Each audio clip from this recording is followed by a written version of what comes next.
ഇന്ത്യയുടെ ഹൃദയത്തിനേറ്റ മുറിവിന് സർജിക്കൽ സ്ട്രൈക്കിലൂടെ ഒരു മറുപടി നൽകിയിരിക്കുകയാണ്. എങ്ങനെയായിരുന്നു ആ സർജിക്കൽ സ്ട്രൈക്കിന്റെ പ്ലാനിംഗ്? ഗോപിക സൂചിപ്പിച്ചതുപോലെ തന്നെ രാജ്യത്തിന്റെ ഹൃദയത്തിനേറ്റ ഏറ്റവും വലിയ മുറിവായിരുന്നു പെഹൽഗാമിലെ ഭീകരാക്രമണം. സാധാരണക്കാരായ 26 പേരുടെ മരണം എല്ലാം രാജ്യത്തെ നടുക്കിയ വാർത്ത തന്നെയായിരുന്നു. ഇതിന് പിന്നാലെ രാജ്യം തിരിച്ചടിക്കും എന്ന് നമുക്ക് ഉറപ്പായിരുന്നു. പക്ഷെ 15 ദിവസം അതിന് കാത്തിരിക്കേണ്ടി വന്നു എന്നത് മാത്രമാണ്. തിരിച്ചടിക്കുമ്പോൾ കൃത്യമായി തിരിച്ചടിക്കണമെന്നുള്ള രാജ്യത്തിന്റെ തീരുമാനം വ്യക്തമായി മുന്നോട്ട് പോവുകയായിരുന്നു എന്നുള്ളതാണ് ഈ കഴിഞ്ഞ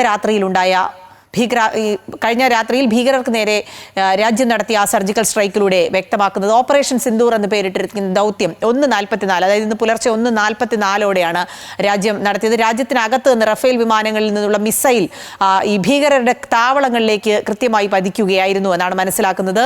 അതിലേറ്റവും പ്രധാനം കൃത്യമായ ക്രമീകരണം ഇതുമായി ബന്ധപ്പെട്ട് രാജ്യം നടത്തിയിരുന്നു എന്നുള്ളതാണ്. എവിടെയൊക്കെയാണ് ഈ ഭീകരരുടെ ഒളിത്താവളങ്ങൾ, അവിടെ എങ്ങനെ ആക്രമിക്കണം എന്നുള്ളതെല്ലാം തന്നെ കൃത്യമായി മുന്നൊരുക്കങ്ങളോടുകൂടി രാജ്യം നടത്തിയ ആക്രമണമാണ്. പ്രധാനമന്ത്രി ഇത് നേരിട്ട്, അതായത് പ്രധാനമന്ത്രി ലൈവായി സ്ഥിതിഗതികൾ വിലയിരുത്തി എന്നുള്ളതും കൂടി ശ്രദ്ധേയമാണ്. രാജ്യത്തിന്റെ ഒരു തിരിച്ചടി പാകിസ്ഥാനിലെ ഭീകര കേന്ദ്രങ്ങൾ, അതായത് 9 ഭീകര കേന്ദ്രങ്ങളിൽ 24 ഇടങ്ങളിലാണ് ആക്രമണം ഉണ്ടായത് എന്നാണ് മനസ്സിലാക്കുന്നത്. പ്രധാന ഭീകര കേന്ദ്രങ്ങൾ, അതായത് ജെയ്ഷെ മുഹമ്മദിന്റെയും ഒപ്പം തന്നെ ലഷ്കർ ഇ തോയ്ബയുടെയും പ്രധാന കേന്ദ്രങ്ങളിലാണ് ആക്രമണം നടത്തിയത്. ഹാഫിസ് സെയ്ദ് നയിക്കുന്ന ഭീകര സംഘടനയായി ലഷ്കർ ഇ തോയ്ബയുടെ ആസ്ഥാനം മുരിഡ്കെ, ഒപ്പം തന്നെ പുൽവാമ ഭീകരാക്രമണത്തിന്റെ മുഖ്യ സൂത്രധാരൻ മസൂദ് അസർ നേതൃത്വം നൽകുന്ന ജെയ്ഷെ മുഹമ്മദ് കേന്ദ്രം ബഹവൽപൂർ തുടങ്ങിയ ഭീകര കേന്ദ്രങ്ങളാണ് ആക്രമിച്ചത്.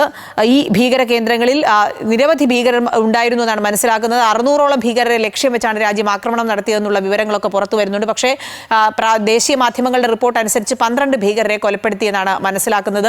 ഇതുമായി ബന്ധപ്പെട്ട കൂടുതൽ വിവരങ്ങൾ മിനിസ്ട്രി ഓഫ് ഡിഫൻസും ഒപ്പം തന്നെ മിനിസ്ട്രി ഓഫ് എക്സ്റ്റേണൽ അഫയേഴ്സും 10 മണിക്ക് വാർത്താ സമ്മേളനം നടത്തുന്നുണ്ട്. ഈ ഓപ്പറേഷൻ സിന്ദൂറിന്റെ കാര്യങ്ങൾ വിശദീകരിച്ച് ആ സമയത്തായിരിക്കും എത്ര ഭീകരരെയാണ് വധിച്ചിട്ടുള്ളത്, ഏതൊക്കെ തരത്തിലുള്ള ഓപ്പറേഷനാണ് രാജ്യം നടത്തിയത് എന്നുള്ള കാര്യത്തിൽ വ്യക്തത വരിക. പക്ഷേ ഭീകര കേന്ദ്രങ്ങൾ കൃത്യമായി ആസൂത്രണത്തോടെ ലക്ഷ്യം വെച്ച് രാജ്യം നടത്തിയ ആക്രമണം പാകിസ്ഥാനെ വിറപ്പിക്കാൻ രാജ്യത്തിന് കഴിഞ്ഞു എന്നുള്ളതാണ്. കാരണം പാകിസ്ഥാൻ കഴിഞ്ഞ ദിവസങ്ങളിലൊക്കെ ഇങ്ങനെ വ്യത്യസ്തമായ പ്രസ്താവനകൾ നടത്തുന്നുണ്ട്. യുദ്ധസമാനമാണ്, യുദ്ധം ചെയ്യാൻ തയ്യാറാണ്, മിസൈൽ ആക്രമണം നടത്തും, ആണവായുധം പ്രയോഗിക്കും എന്നൊക്കെ തരത്തിലുള്ള പാകിസ്ഥാന്റെ പ്രതികരണങ്ങൾ വരുമ്പോഴും രാജ്യം വളരെ ശ്രദ്ധയോടെ ആദ്യം മൗനം പാലിച്ചു. പിന്നീട് നയതന്ത്ര തരത്തിൽ പാകിസ്ഥാനെ വരിഞ്ഞു മുറുക്കുന്ന നടപടിയിലേക്ക് രാജ്യം കടന്നു. അതിന് പിന്നാലെ കൃത്യമായ ആസൂത്രണത്തോടെ പ്രതിരോധ വകുപ്പും ഒപ്പം കര, വ്യോമ, നാവിക സേനയുടെ 3 സേനാ വിഭാഗങ്ങളെയും സംയുക്തമായി ഉപയോഗപ്പെടുത്തിക്കൊണ്ടുള്ള ഒരു ആക്രമണമാണ് നടത്തിയത്. 1971 ശേഷം ഇത്തരത്തിൽ 3 സേനാ വിഭാഗങ്ങളെയും സംയുക്തമായി ഒരുമിപ്പിച്ചുകൊണ്ട് ഒരു ആക്രമണം ഇന്ത്യക്കകത്ത് നിന്ന് പാകിസ്ഥാനിലേക്ക്, അതായത് പാകിസ്ഥാന്റെ നിയന്ത്രണ രേഖ കടക്കാതെ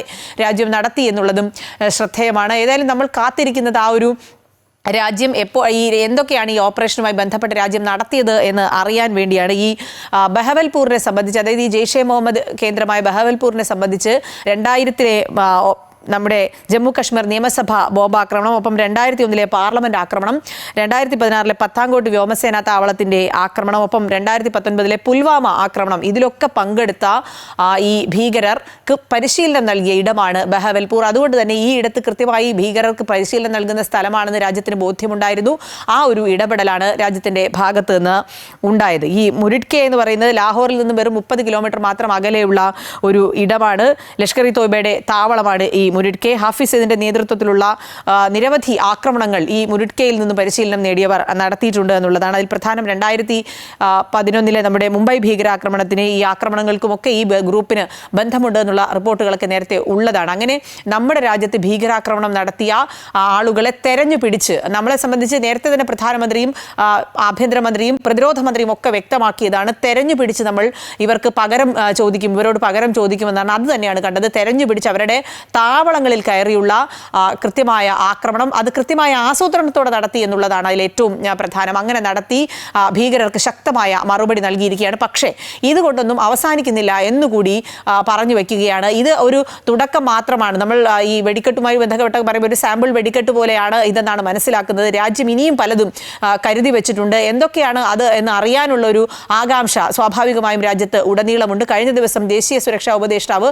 പ്രധാനമന്ത്രിയുമായി കൂടിക്കാഴ്ച നടത്തിയപ്പോൾ തന്നെ ഏകദേശം ഏതെങ്കിലും തരത്തിൽ രാജ്യം തിരിച്ചടിക്കാൻ ഒരുങ്ങുകയാണ് എന്നുള്ള കാര്യം വ്യക്തമായിരുന്നു. പക്ഷേ എപ്പോഴെങ്ങനെ എന്നുള്ള കാര്യത്തിൽ മാത്രമാണ് വ്യക്തതയില്ലായിരുന്നത്. ആ വ്യക്തതയാണ് ഇന്നലെ രാത്രി 1:28-ന് സൈന്യത്തിൻ്റെ ഒരു പോസ്റ്റ് വരുന്നു, ഞങ്ങൾ തയ്യാറാണ് എന്നുള്ളൊരു പോസ്റ്റ് വരുന്നു. 1:44 കൃത്യമായി ആക്രമണം നടത്തുകയും ചെയ്യുന്നു. ആ ആക്രമണം വിജയിപ്പിക്കാൻ രാജ്യത്തിന് കഴിഞ്ഞു എന്നുള്ളതും പ്രധാനമാണ്. പാകിസ്ഥാനെ സംബന്ധിച്ച് നയതന്ത്ര തലത്തിൽ ഒറ്റപ്പെട്ട് നിൽക്കുകയാണ്. കഴിഞ്ഞ ദിവസം UN സുരക്ഷാ കൗൺസിൽ അടക്കം ഒറ്റപ്പെടുന്ന സാഹചര്യമാണ് പാകിസ്ഥാൻ ഉണ്ടായത്.